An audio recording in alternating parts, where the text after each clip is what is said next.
자, 오늘 설교가 이제 마지막입니다. 성경의 마지막이요, 신약의 마지막입니다. 한 6개월 동안 요한계시록을 같이 상고해 봤는데, 제가 계속 반복해서 말씀을 드렸죠. 요한계시록은 특별히 어려운 것이 없다. 요한이 환상을 보아가지고 장차 올 일, 과거에 일어났던 일도 아니고 현재 있을 일도 아니고 향후에 이 땅에 일어날 일들을 하늘 문이 열리면서 다 본 거예요. 그래서 계시라 그러는 거예요. 계시. 나타났다, 보였다. 그런데 그 내용을 보니까 심플합니다.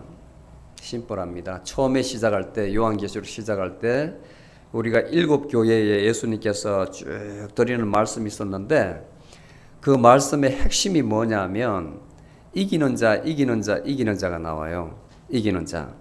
너희들이 이기는 자, 이 세상을 이기고 끝까지 인내하면 너희들이 생명나무에서 나는 그 실과를 먹으리라, 이렇게 시작을 해요. 그리고 너희들이 끝까지 살아남으면 하늘 성전에, 오늘 이제 나올 텐데 하늘 성전이 보여요. 거기에 기둥이 되게 하리라. 너희들이 끝까지 살아남으면 둘째 사망, 지난 시간에 우리 둘째 사망을 살펴보았습니다. 어떤 사람이 둘째 사망은 지옥불에 던져지는 거예요. 둘째 사망에 던져지지 않는다. 그리고 감추어진 만나도 먹을 것이다. 그리고 생명책에서 영원히 치워지지 않는다. 그리고 만국을 다스리는 권세, 예수님과 영원히 이 땅을 다스리는 권세도 준다. 그리고 하느님과 어린 양, 예수님과 바로 그 보좌 옆에서 함께 있을 권세도 준다. 이렇게 앞에 2장 3장에 쭉 언급을 했어요. 그게 실제로 이루어지는 거예요. 어떠한 모습으로 끝까지 7년 환란을 견디고, 그리고 천년 왕국을 통과해서 곡과 마곡 전쟁 이후에 이제 심판이 있습니다. 예수 그리스도의 심판, 그게 마지막 심판이에요.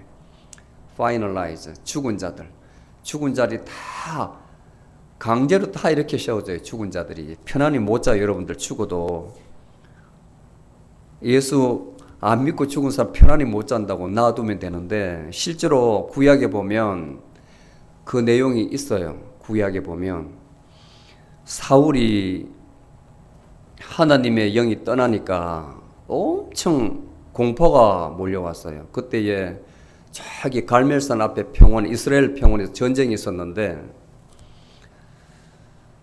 팔레스타인 군대와 전쟁이 있는데 산에 올라가서 먼저 진지를 구축을 했어요. 왕이 되고 굉장히 용감한 사울이었지만 하나님께서 그 영이 그 마음에서 떠나서 다윗에게 가버렸잖아요. 버림을 받았습니다. 그리고 나서는 사람이 제정신이 아니에요. 제정신. 두려움이 엄습해가지고 앞에 진을 치고 있는 블레셋 군들 딱 보니까 겁이 나가지고 견딜 수가 없는 거예요. 전쟁을 해야 되는데. 그러니까 밤중에 전 보는 사람을 찾아갑니다. 변장을 해가지고 부하 한 명 데리고 변장을 해서 전 보는 여자를 찾아갔는데, 거기서 누구를 불러달라 그러냐면 이미 죽은 사무엘을 불러달라 한다고. 사무엘은 죽어서 저 성에서 자고 있는데, 근데 그 신이 불려 올라오잖아요. 사람도 그 신을 불러내려요. 사람도. 여러분들 안 믿기시나요? 지금도 전 보는 사람은 귀신을 불러내요. 귀신하고 접해가지고 귀신이 전해주는 말을 들어서 앞에 찾아온 사람한테 전해주는 사람이 있다고요. 신접한 사람들. 지금도 미국에도 점성술사가 있고, 그 다음에 예전에 그 사랑과 영화라는 영화가 나왔었는데, 오래전에 미국에서 만든 영화에 굉장히 히트쳤는데, 거기도 보면 죽은 자가 가지 못하고 계속 살은 자, 자기 연인을 떠나지 못하잖아요. 그래 연인이 불안당해서 계속 괴롭힘을 당하니까 영이니까 도와줄 수가 없는 거예요. 주먹질을 해도 허공에 퍽퍽 사람을 통과해서 지나가니까 상대방에게 타격을 주지 못하잖아요. 영혼이 있다고, 영혼이. 거기도 보면 사무엘이 불려와가지고 탁 하는 말이 왜 자고 있는 나를 귀찮게 하느냐 이러면서 다 불려 올라와요. 그 내가 전쟁을 하게 돼 있는데 좀 도와달라 그러니까 너는 이미 버림을 받았다. 도와줄 수 없다고 이야기를 해요. 그러니까 그 말을 듣고 사울 왕이 기절해 버려서 놀래가지고 네가 내일 전쟁에서 너 아들 3명과 너는 나 있는 곳에 와 있으리라. 너 있는 곳이 어디에? 지옥이 저성 죽는다는 이야기예요. 실제로 그 다음날 전쟁에서 아들 3명 전부 다 비참하게 죽고 사울도 목이 잘려가지고 아주 비참하게 죽었어요. 비참하게. 실제로 저성이 있습니다. 근데 그 죽어서 예수 모르고 죽었구나, 예수님 알고 죽은 사람들이 다 일어나는 거예요. 다. 그래서 예수님 앞에서 심판을 받는 겁니다. 그 전에 살아있는 사람은, 예수님 오실 때에 살아있던 사람은 심판을 받되 상급 심판이었습니다.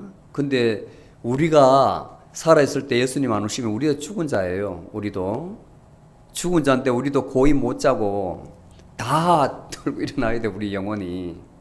그런데 우리에게는 상급이 있죠. 상급. 생명책 기록되어 있기 때문에 상급에 주어지는 심판을 받지만 죽은 자들, 이미 죽은 자들, 그리고 예수 믿지 않는 자들, 예수 믿지 않고 죽은 자들은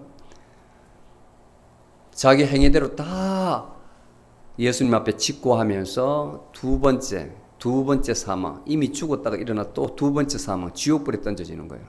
그때부터는 그 영혼이 땅에 고요히 있지 않고 지옥불에서, 유황불에서 계속 펄펄 끓으면서 영혼이 거기 있는 거예요. 지옥불에서. 얼마나 비참합니까? 그 방법을, 거기서 빠져나오는 방법을 예수님께서 말씀하시면서 선과 악의 싸움을 말해주는 거예요. 요한계시록을 쓰기 전에 요한은 이미 이야기했습니다. 요한복음 5장 29절에 보면 선을 행하는 자는 어디에 간다고요? 부활을 하되 생명의 부활. 그 영혼이 부활을 하되 생명을 얻는 부활. 근데 악을 행하는 자는, 하나님 믿지 않는 자, 믿으면서도 그렇게 행한 자는 둘째 사망, 심판의 부활로. 심판을 받기 위해서 부활하는데 그게 둘째 사망이라는 겁니다. 이미 이야기를 했어요.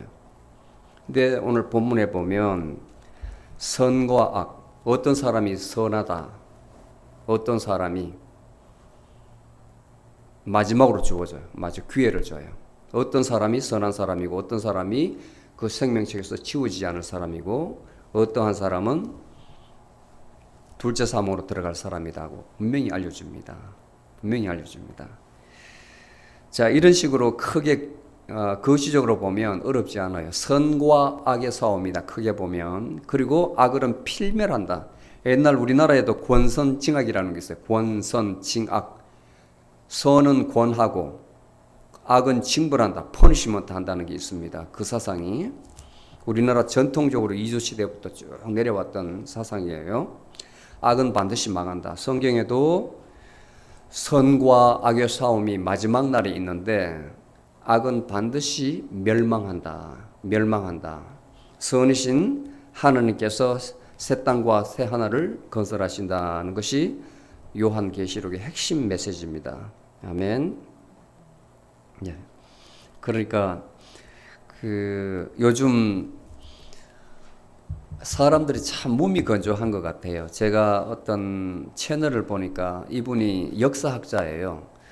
대학에서 30몇 년 동안 이제 교수 생활을 하시다가 은퇴를 해가지고 모태신앙, 그러니까 기독교 신앙을 가지고 태어난 집안에서 태어났다 보니까 이제 뭐 할고 하다가 이제 성경을 한번 다시 읽고, 대부분 이 학교 교수로 있다가 온 분들은 거기다가 이제 신학교를 들어가가지고 또 이렇게 자기 삶을 돌이켜보고 다른 사람을 이렇게 가르치려 하는 경향이 참 많아요. 제가 그러니까 여기 오기 전에도 그 직전에 몇몇 분들이 밤에 야간에 신학교를 다니고 그러더라고요. 그 가르치는 달란트를 계속 활용하기 위해서 그럴 수도 있습니다. 이분이 보니까 굉장히 좀 리버럴하게 나가요. 리버럴하게. 보수 장로교에서 신앙생활을 30 몇 년 동안 했는데 이제 본인의 말은 그렇습니다. 처음에 1시간 동안 쭉 인내심을 가지고 들어봤어요. 들어보니까 요즘 젊은 목사들 설교를 못 들어주겠다는 거예요. 핵심은 설교를 전부 다 올라와서 자기 이야기만 하고 자기가 어릴 때에 들었던 그런 것이 아닌 변질된 신앙을 이야기하니까 견디다 못해가지고 교회를 안 다닌다는 거예요.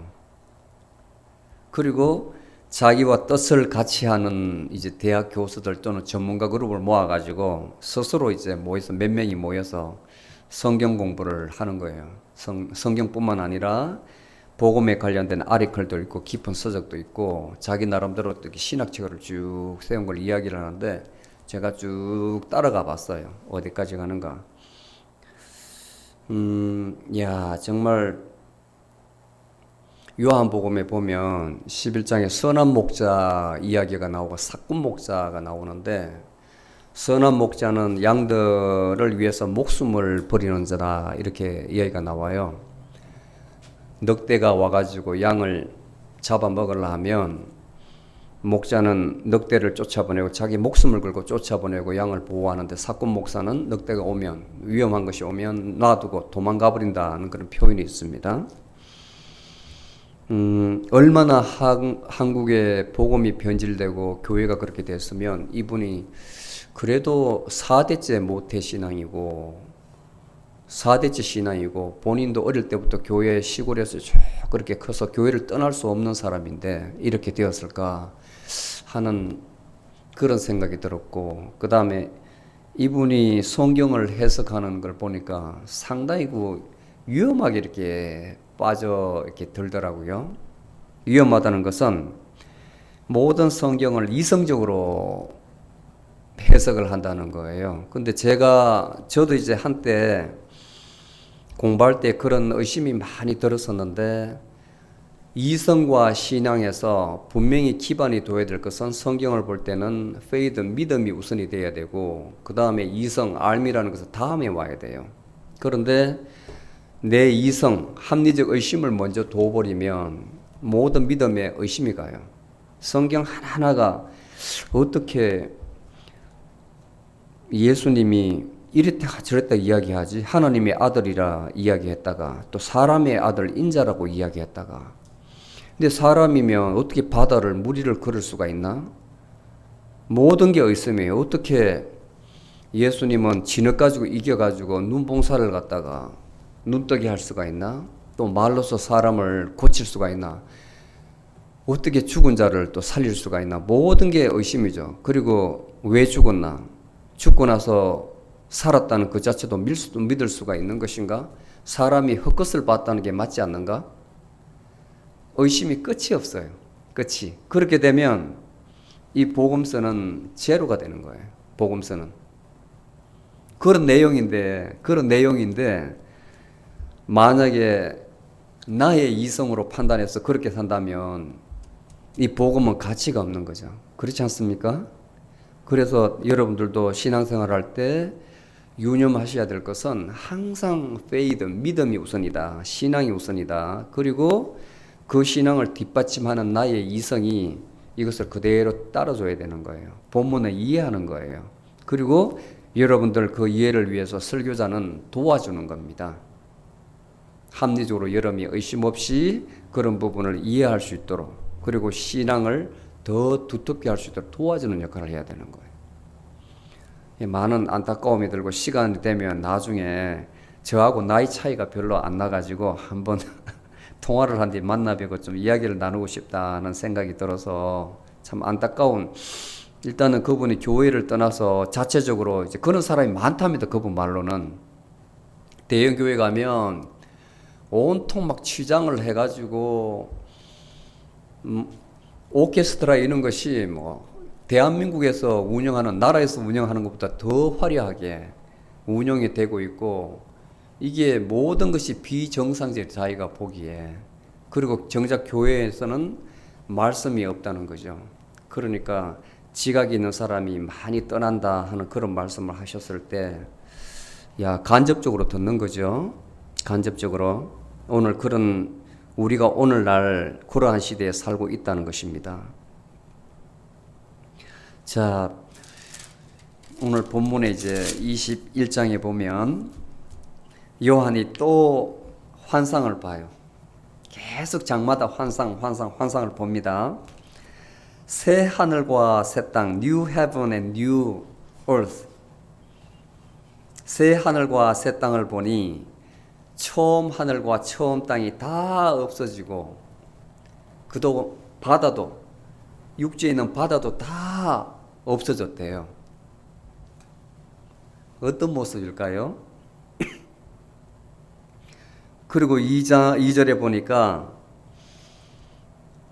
거룩한 도성 예루살렘이 하나님께로부터 하늘에서 쫙 내려오는데 아마 그 도성이 나중에 이제 크기가 나와요. 제가 설명하겠습니다만은 어제 제가 계산기로 막 두들기면서 한번 계산을 해봤어요. 거기에 나와 있는 요한이 본 그 새 하늘과 새 땅, 새로운 예루살렘의 크기가 어느 정도 되는지. 왜냐하면 성경에 나와 있으니까. 그런데 신랑을 맞이하는 신부 같더라. 그 말은 정말 몸가짐을 깨끗이 해서 기다리고 있더라는 말은 그렇게 하늘에서 내려오는 그 도성이 거룩하고 깨끗했다는 이야기예요. 그리고 하늘에서 큰 음성이 들리는데 보라 하나님의 장막, 하나님의 집이, 장막이 집입니다. 사람들과 함께 있으며 믿는 자들과 함께 있으며 그가 저희와 함께 거하시리니 하나님이 우리 믿는 자들, 이미 구원받은 자들과 함께 계시는데 하나님은 저들의 하나님이 되시고 저들은 하나님의 백성이 될 것이니라. 어디서 많이 듣던 소리입니다. 많이 듣던 말입니다. 예언서에 많이 나오죠. 예언서 예레미야서 31장 34절에도 나오고요. 이제는 하늘에서 이렇게 도성이 깨끗한 새 나라가 내려오는데 거기에는 지금 우리가 이 땅에 살고 있지 않습니까? 여기에는 온갖 인간의 영역이 다 묻어 있어요. 삶이 다 묻어 있다고. 심지어 여러분이 신고 있는 그 신발에도 여러분의 삶이 다 녹아 있어요. 많이 걷고 왔다 갔다 한 사람은 뒤축이 닳았을 것이고 또 생산 현장에서 일하는 사람들은 가죽이 엄청 낡았을 것이고 그렇잖아요. 사무직종 책상에 있는 사람은 그나마 좀 나을 것이고 자기 직업별로 다 틀릴 거예요. 여러분 입는 옷도 거기에는 인간의 모든 삶이 다 묻어 있습니다. 그게 사람의 삶이에요. 근데 4절에 보니까 새 하늘과 새 땅, 하늘에서 내려오는 그 예루살렘에는 우리의 과거의 삶이 다 없어진 거예요. 이러한 것들이. 아무리 이 땅에서 재벌로 잘 살았다고 해도 거기에는 여러분들이 알지 못하는 많은 고통이 있습니다. 그 한국의 어떤 기자분이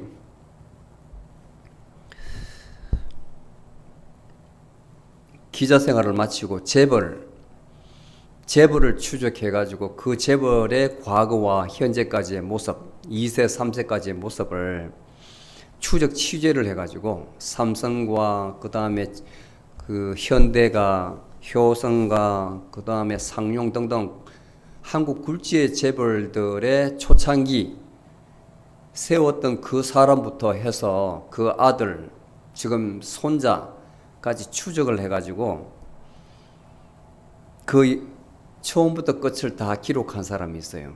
제일주일보 기자 하시다가 지금도 이제 계시는데 그 책이 아주 베스트셀러가 됐습니다.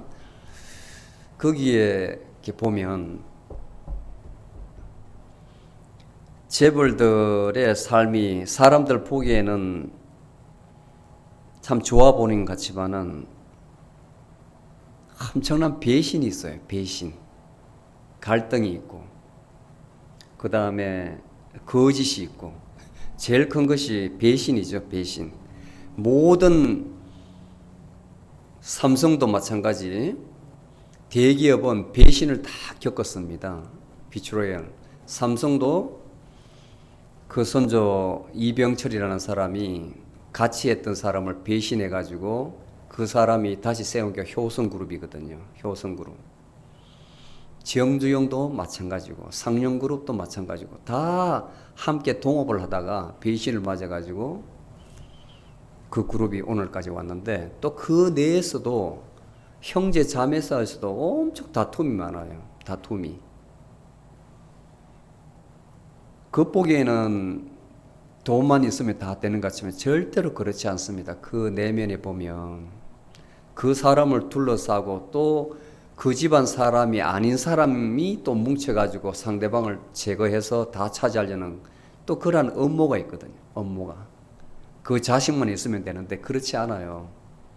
정치하는 사람이 왜 싸우냐면 이 사람을 대통령 만들면 내가 한 자리를 할 수 있으니까 음모론이 있다고요. 컨스피러시가 항상 저 정적을 제거해야 된다. 그러면 될 만한 사람한테 또 뭉치거든.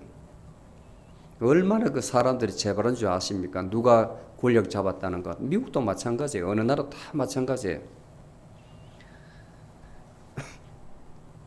하나님이 그들의 눈에서 눈물을 씻기시며 거기에는 눈물이 없어요. 눈물. 하나님께서 다 그 마음의 아픈 부분을 다 뽑아주시고 거기에는 친히 하나님께서 우리의 눈물을 다 닦아주시기 때문에 이제는 더 이상 눈물도 없고 죽음도 없고 슬픔도 없고 애통함도 없고 고통도 없다고 합니다. 처음 것이 이제 옛날 것이 다 지나가 버렸어요. 그야말로 하나님께서 말씀으로 만드신 에덴 동산인 겁니다. 제2의 에덴 동산.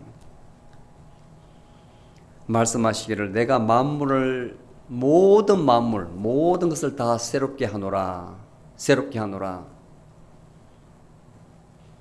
사람들이 믿지 않을까 싶어서 이 말은 참되고 신실하니 다 기록하라 그럽니다. 내가 이 한 말을. 여러분 얼마나 위로가 됩니까? 거기에는 다시는 눈물이 없대요.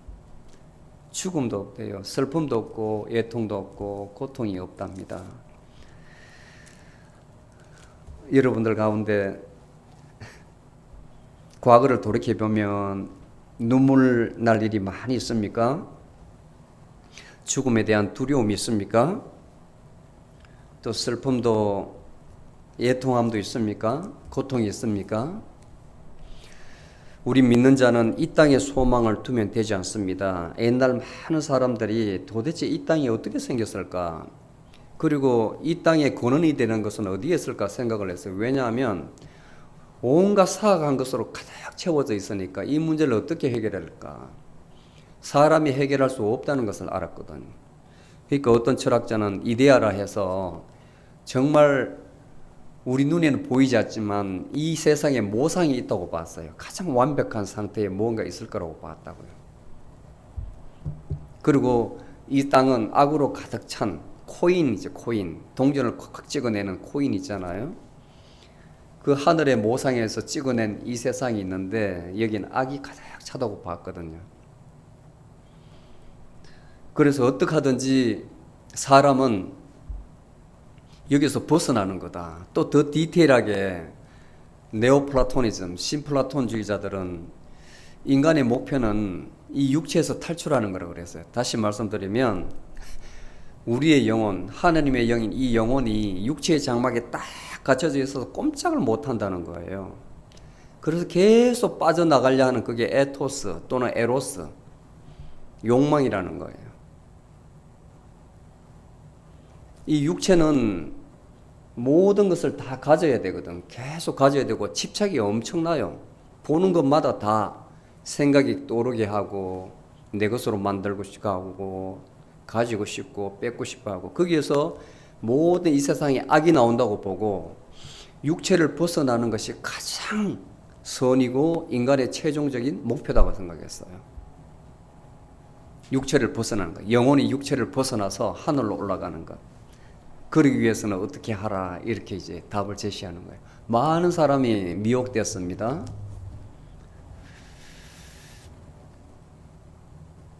그분들은 하나님을 몰랐기 때문에 그래요. 하나님을 일자라고 불렀습니다. 하나님이라고 부르지 않고.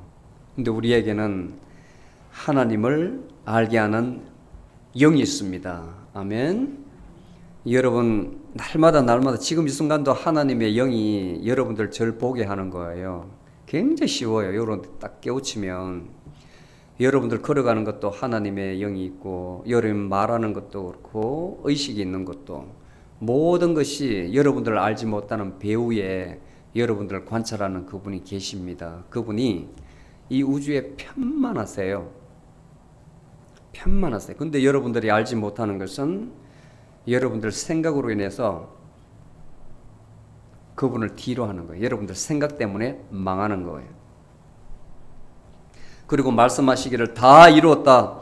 나는 알파와 오메가요 처음과 나중이라. 내가 목마른 자에게 값없이 생명수 샘을 주리라. 1장 8절에 나왔죠. 예수님께서 나는 알파요 오메가요 처음과 나중이라. 예수님께서 이 세상을 다 지었다는 거예요. 그리고 이 세상을 다 파멸하실 분, 그리고 새로 시작하실 분이라는 겁니다. 목마른 자에게 값없이 생명샘을 주리라. 요한복음 7장 38절에 나오죠. 목마른 자는 다 내게로 오라. 내가 주는 이 물을 마시는 자는 그 뱃속에서 생명수가 솟아나리라 말씀하셨죠. 그리고 이겨내는 자는 나는 그에게 하나님이 되고 그는 내 아들이 되리라. 이 세상에 있는 끝까지 인내하고 하나님을 배교하지 않는 자들은 그들에게 나는 그들의 하나님이 되고 그들은 나의 아들이 되리라. 나의 백성이 되리라. 계속 말씀을 하십니다. 그리고 심판이 오기 전까지 보세요. 두려워하는 자, 세상을 두려워하는 자, 믿지 아니하는 자, 가증한 자, 살인한 자, 행음한 자, 마술하는 자, 우상숭배자, 거짓말하는 자, 전부 다 불과 유황으로 타는 못에 참여하리니 둘째 사망에 극명하게 대비하잖아요. 하나님을 알고 끝까지 하나님에 붙어 있는 자는 하나님께서 그들의 하나님이 되고 또 그들은 하나님의 자녀가 된다 해서 하나님과 영원히 산다 이거죠. 거룩한 새 도성에서. 그런데 그렇지 못한 자는 둘째 사망에 던져진다. 그들이 누구냐 하면 이런 자들입니다. 쭉 나열했죠. 8절에 보면 믿지 않은 자. 그리고 새 예루살렘에 대해서 9절에서 끝까지 이렇게 나오는데 그 모양을 이제 보여줍니다. 성령님께서 요한을 쭉 데리고 큰 산에 올라가 가지고 그 거룩한 도성을 이제 보여주는 거예요.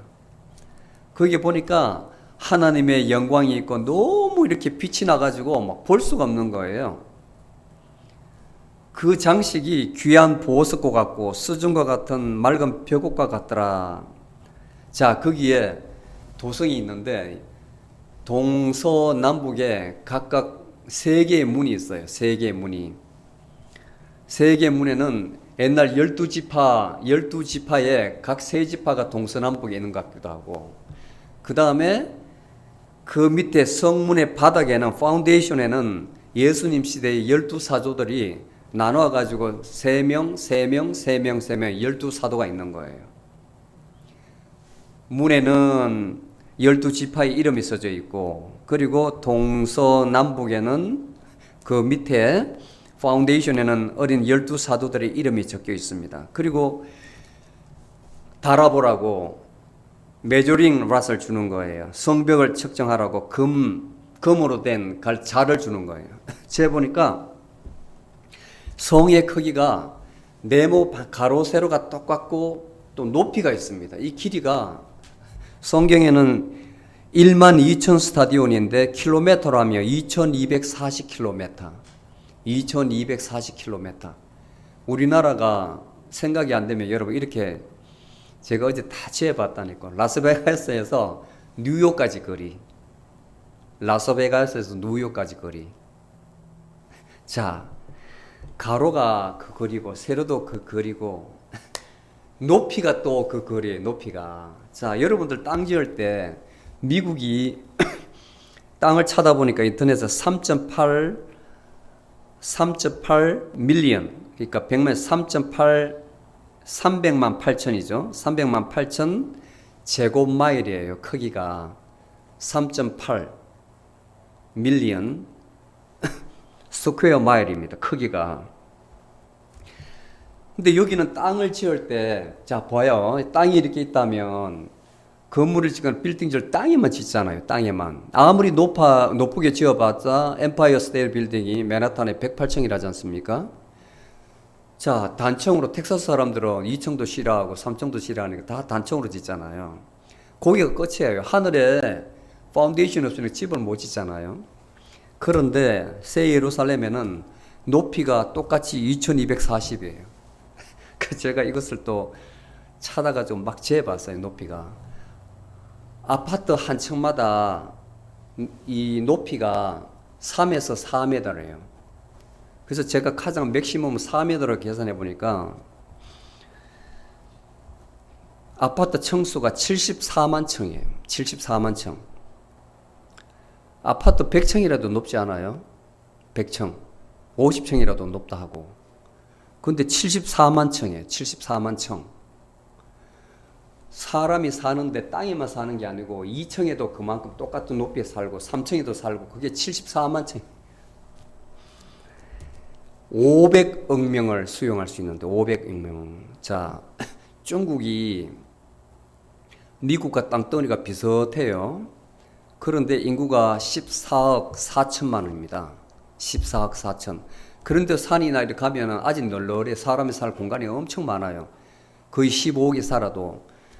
그런데 미국은 거의 비슷한 땅덩어리인데도 불구하고 인구가 약 3억 천이에요. 3억 천. 그럼 이건 벌판이라는 말입니다. 벌판. 사람이 사는 데만 살지 도시화된 곳만 살지 거의 사람 없는 살지 않는 지역이 엄청 많다는 거예요. 자, 이런 땅에 이 미국 땅에 70배나 되는 그 면적에 사람 산다고 생각해 봐요. 74층까지 올라가려면 제가 생각할 때는 어떻게 가야 되나? 이건 아마 열차로도 못 갈, 비행기 타고 1층에서 올라가도 비행기는 옆으로 가야 되는데 이렇게 못 올라가잖아요. 헬기도 안 되고 엘리베이터를 종일 올려도 며칠을 가야 될 것 같아요. 엘리베이터 타도 500억 명을 수용할 수 있는 공간입니다. 500억 명. 그러니까 제가 다행한 것은 아직 말세라 해도 시간이 많이 남았을 것 같아요. 이 우주에 지금 70억 살고 있거든. 70억. 충분히. 근데 믿는 사람은 불과 8억 정도밖에 되지 않는데요. 공간이 많이 남잖아요. 엄청 많이 남잖아요. 충분히 복음이 전도되고 사람도 더 많이 태어나고 해서 충만하게 익었을 때 아마 끝날 날이 오지 않을까 하는 그런 계산하면서 그런 생각이 확 스쳐 지나갔습니다. 여러분들 겁먹지 마세요. 신앙생활 잘 하시면 돼요. 예, 지금 당장 말세가 와가지고 여기저기 전쟁이 나고 기근이 오고 지진이 나고 해도 끝은 아니구나 생각하세요. 왜냐하면 이렇게 성경이 말씀하셨거든. 이 정도 크기에 새 예루살렘이 도래한다 그랬는데 500억 명, 와, 아직까지 멀었잖아요. 아직까지 멀었잖아요. 근데 누구나 다 들어갈 수 있는 것이 아니라 믿는 자만 들어가는데 500억 명 같으면 아직 세월이 엄청 많이 남은 거예요. 그래서 여러분 살아 계실 때에 이 아까 제가 70만 층 중에서 어느 층에 살고 싶으세요? 꼭대기에 살고 싶으세요? 나는 그게 안 산다. 좋은 곳에 가시려면 아마 로얄층에 가시려면 좋은 일을 많이 할 것 같아요. 내가 살아있을 때에. 좋은 일을, 기회를 주실 때에, 내가 목숨이 붙어 있을 때에 좋은 일을 많이 해야 될 것 같아요. 어쨌든지 내가 사랑하는 사람들, 같이 있어야 될 사람들한테 전도해가지고 같이 신앙생활 잘 하자고 건면해서 같이 함께 거기에 살 수 있도록. 근데 갔는데 안 보여. 곤란하잖아요. 여기 있을 때에 확실히 잘 믿고 내 사랑하는 사람에게 꼭 예수님의 복음을 전가하시기 바랍니다. 아멘. 그런데 거기에 보니까 이 큰 성이 어떻게 되냐면 저는 몰라요. 저는 19절에서 21절 보니까 보석이 벽옥이요, 둘째는 청옥이요, 셋째는 옥수요 쭉 해서 녹보석, 홍망한호, 황보석, 녹주옥 그 이름을 보니까 제가 알 수가 없어요. 이걸 쓴 요한도 대단한 사람인 게 비전을 이건 사람으로서 알 수 없거든요. 분명히 환상을 받은 거예요. 환상을. 아무리 여러분들이 돈이 많아가지고 보석에 관심이 있어 다 있다 해도 이걸 어떻게 다 외워요? 이 많은 보석을 쭉 나라는 거 보세요. 홍만호, 홍보석, 황보석, 녹주옥, 담황옥, 녹옥주, 적황옥, 자수정 저는 모르겠어요. 이 보석이 어떤 것인지 저는 모르겠습니다. 본 적도 없고 그 다음에 이걸 외우라 해도 못 외우겠어요. 그런 보석으로 치장이 되어 있더라는 겁니다. 그런 보석으로. 그리고 12문은 진주로 되어 있다는데 이 진주는 여러분들 들어보셨는지 모르지만 진주가 만들어지려면 그 조개에 외부 이 물질이 팍 돌아가지고 굉장히 싫어한대요. 그러면 그 혀가 꽉 이렇게 압력을 받아가지고 보호하려고 살려고 눌려있대요. 그러고 나서 이제 그 스스로 몸에서 진액을 막 뿜어낸답니다. 살려고. 그리고 밖에서 또 이물질이 들어오면 또 자기 진액을 뽑아내고 그게 굳어진 것이 바로 진주라고 합니다. 자, 12문에는 이 진주로 되어 있답니다. 그러니까 거기에는 성도들이 이 땅에 살 때에 많은 고통이더라도 살아남는 자가 그 문으로 들어올 수 있다는 거예요. 아멘. 그 얼마나 보석이 많았으면 뭐 그게 전기가 필요 있겠어요? 빛이 필요 없지 않습니까? LED 이런 빛이 필요가 없는 거예요. 그 자체가 광채니까. 그 자체가 밤도 없답니다. 거기에는 이런 사람만 들어오고 끝까지 견딘 자만 들어오고 27절에 보면 속된 것이나 가정한 것, 거짓말하는 것 이런 것들은 거리에 들어오지 못하고 오로지 생명책에 기록된 자만 들어오리라. 자, 그리고 나서 보니까 그게 들어갔는데 그 안을 본 모양이에요. 예수님이 앉아 계시고 하나님이 앉아 계시고 그 보좌에서 물이 쫙 흘러내리는데 요한은 그것을 생명수 강이라 했어요. 그 강 주위에 생명나무. 자, 아담과 하와가 에덴 동산에서 생명나무가 있고 하나는 선악과가 있었는데 따먹지 말라는 것을 따먹어가지고 우리가 저주를 받은 거예요. 생명나무를 거기에 과실을 따먹었으면 우리가 영원히 살 것인데 잘못된 것을 따먹은 거예요. 자, 생명나무가 쫙 있는데 12가지 종류 막 다양한 과실이 열리는 거예요. 달마다 열려요. 그리고 그 잎사귀는 버리지 아니하고 사람을 치유하는 데 쓰입니다. 거기는 다시는 저주가 없대요. 말씀드린 대로 너무나 아름다운 보석으로 치장되어 있기 때문에 빛이 필요 없습니다. 왜냐하면 하나님의 광채가 비치기 때문에. 그리고 지금 이렇게 하는 말은 하나도 거짓이 없고 신실하고 참되니 다 잘 기억해라. 하나님께서 그의 종들에게 반드시 속히 될 일을 보이시려고 그의 천사를 너에게 보내신 것이라. 이걸 꼭 너는 기억해서 기록하라는 것이죠. 그리고 예수님께서 말씀하십니다. 내가 속히 오리니 이 책의 예언의 말씀을 지키는 자가 복이 있도다. 자, 곧바로 온다는 거예요. 속히 온다는 거예요. 그 속히 온다는 말을 한 것에서 그 시점에 지금 2000년이 지났죠. 하느님의 시간은 우리와 다르기 때문입니다. 그래서 저는 아까 제가 말씀드린 분명히 예언으로 새로 온 그 도성의 크기를 보여주셨으니까, 그리고 그 어카모데이션 할 수 있는 그 사람의 수를 알게 하셨으니까 그 수가 차려면 아직까지 많이 남았다는 희망을 가지고 있는 거예요. 그 사이에 우리는 살아있을 동안은 선한 행위를 하라는 겁니다. 아멘. 그게 중요한 거예요. 그게 중요한 거예요. 나의 상급을 위해서. 얼마나 희망이 돼요. 야, 아직까지 내가 하나님께로 갈 날이 얼마 있는데 기회가 있구나. 얼마나 감사해요. 얼마나 감사해요. 자, 그리고 불의한 자는 이렇게 해서 심판을 받고 의로운 자는 또 그리고 거룩한 자는 그대로 거룩하게 되리라. 자, 내가 속히 오리니 내가 줄 상이 있어 각 사람의 그 행한 대로 갚아줄. 계속 속히 가리라 속히 가리라 이야기를 해요. 그래서 시간이 없으니 너희들은 내 말을 듣고 내가 가르치는 것을 지켜 행하라고 이야기합니다. 그게 22장 마지막의 핵심이에요. 지켜 행하라는 것. 그리고 14절에 보니까 하나님의 계명을 지키는 자들은 복이 있나니 이는 저희가 생명나무로 나아가며 문들을 통해서 성 안에 들어가는 권세를 받음이로라. 자, 그 생명책에 기록된 사람은 계명을 지키는 사람인데 그 계명이 뭐냐면 요한복음 27장 37절로 39절까지 예수님께서 말씀을 하셨습니다. 가장 큰 계명은 네가 힘을 다하고 목숨을 다하고 뜻을 다해서 너 주 여호와 하나님을 사랑하라. 그 다음은 그와 같으니.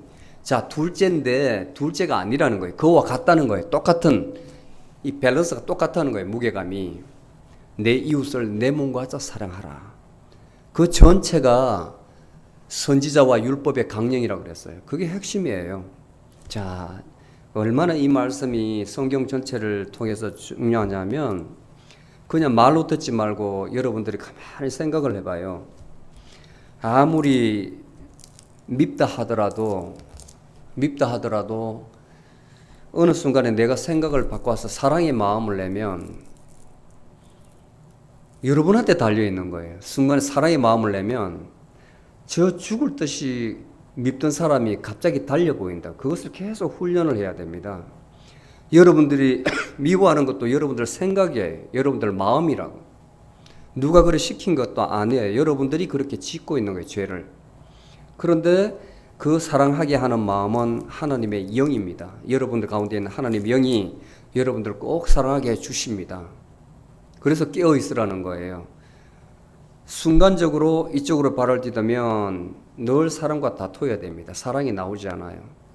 그런데 순간적으로 다시 깨어서 이쪽으로 보면 그 마음이 있다고 여러분들 마음속에.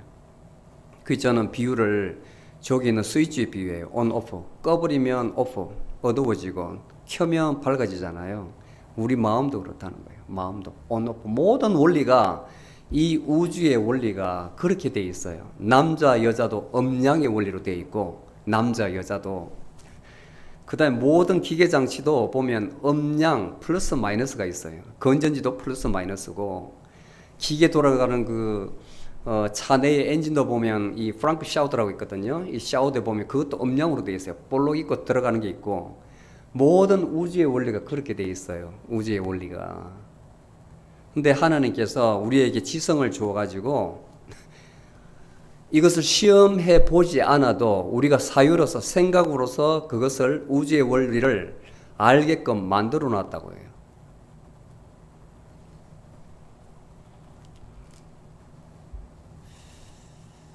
그런데 마술하는 자나 살인하는 자나 우상 숭배자나 거짓말을 좋아하고 지어내는 자는 다 성 밖에서 있으리라. 성 밖에 있으리라. 성과 악을 분명히 계속 나눕니다. 그리고 마지막으로 경고를 합니다. 마지막으로 경고를 합니다. 다 말씀을 마치고 나서 나 예수는 천사를 보내서 이 모든 말씀을 요한을 통해서 전가하게 하였다. 나는 다윗의 뿌리요 자손이니 광명한 새벽벌이라 이렇게 말씀을 하세요. 그리고 이 기록한 말씀 중에 누구가 하나라도 더하면 예수님께서 말씀한 것을 기록한 이 말씀에 하나라도 더하면 그 더한 사람에게는 하나님이 이 책에 기록된 재앙들을 그에게 더하리라 주리라. 여기 보면 하나님께서 믿지 않는 자, 가정한 자들에게 주실 재앙이 엄청 많거든요. 아까 보석은 비교가 되지 않아요. 비교가 되지 않아요. 특히 그 시편의 7편인가요? 109편인가 보면 저주가 있거든요. 저주. 그 저주를 보면 진짜 사람이 여러분들 이 순간에 제가 100주를 주고 저주 여러분 할 수 있는 저주를 다 적어보라 해도 거기까지 안 나올 거예요. 엄청 저주가 많아요. 저주가. 그 다음에 신명기에 가도 보면 축복받을 자, 저주받을 자 있는데 그 저주가 엄청나요. 그 저주가 하나님 말씀 외에 더하는 사람에게 주어질 것이다. 그리고 이 예언의 책에서 말씀을 빼면 이건 아니다, 이건 거짓이다 빼면 그 사람을 하나님의 생명체에서 빼버리겠다는 겁니다. 그리고 거룩한 성 새 예루살렘, 새 하늘과 새 땅에 들어가는 것도 못 들어가게 하고 그 다음에 마찬가지로 생명책이 기록된 것에서 그 사람을 죄해버리겠다, 빼버리겠다는 거예요. 경고하는 거예요. 그만큼 여기에 기록된 말씀이 참되다는 겁니다. 아멘. 이것들을 전가하신 이가 이르시되 마지막으로 진실로 내가 속히 오리라. 이렇게 마라난타. 진실로 내가 속히 오리라 하시니 아멘. 주 예수여 참으로 오시옵소서 화답하는 겁니다. 진실로 내가 속히 오리라 이렇게 말을 하니까 그걸 듣던 요한이 아멘 주 예수여 참으로 오시옵소서. 예수님은 언젠가는 오십니다. 근데 그 때와 시는 아무도 알지 못합니다. 하나님께 달려있기 때문에. 그게 얼마나 우리에게는 소망이고 힘인지 몰라요. 딱 정해져 있다면 아마 그냥 생각을 해보세요. 여러분들 언제 죽는다고 경고를 받고 딱 태어난다. 내 생년월일은 딱 적혀 있는데 너 죽는 날도 딱딱 거기 시간까지 정해져 있다. 이렇게 해서 산다면 와 정말 여러분들 하루하루 어떻게 살 것 같아요? 한번 생각해 보셨나요? 태어날 때 여러분들이 그 부모가 호적신고 다 해주거든요. 요즘은 뭐 병원에서 딱 정확하게 하기 때문에 틀림이 없어요. 옛날에는 뭐 모아놨다가 2년 후에 하고 3년 후에 하고 그랬지만 요즘 정확해요. 근데 그때에 딱 막 이게 이마에 또는 어디에 죽는 날을 딱 같이 정해서 나왔다면 와 그냥 생각해봐요. 또 여러분들 키우고 있던 퍼피가 대충 알잖아요. 사람의 수명에 1년에 퍼피는 7년이다. 계산해가 언제 죽을 것이라는 대충 알잖아요. 15년, 뭐 13년 산다고. 그렇게 잘 지내다가 퍼피가 어느 날 조용하니 자면서 죽었어요. 아무리 불안당이라도 여러분들 마음 아플 것 같아요. 그렇지 않으면 아유 그놈 잘 죽었다 그럴 것 같아요.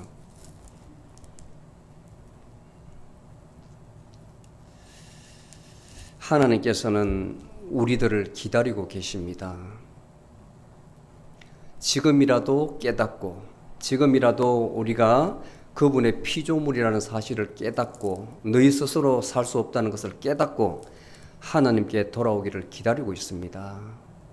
그리고 우리가 잠들 때에 고요히 잠들 때에 그분께서 우리를 이야기하셨죠. 고통도 없고 눈물도 없고 죽음도 없는 그곳에 데리고 가실 겁니다. 그런데 이 땅에 있을 때에 하나님을 거부하고 부인하고 이런 자들을 하나님께서 가증한 자라 그랬어요. 믿지 않는 자들은 영원한 불못에 던져진대요. 여러분들 그 포피가 밉다고 해가지고 그냥 어디에 던져버리면 할 짓이 아니잖아요. 근데 우리도 던짐을 받아가지고 저 강에 던져진 것도 아니고 어떤 구렁텅이에 던져진 것도 아니고 우리가 불못에 던져진다. 펄펄 끓는 불못에 던져진다고 생각해 보세요. 이렇게 밝게 알려주는데도 우리가 믿지 않는다면 너무나 인간으로서 잘못된 거예요. 아멘. 하나님은 계십니다. 살아 계십니다. 우리 마음속에. 아멘. 잘 믿으시기 바랍니다. 이것으로서 요한계시록 설교를 마치겠습니다.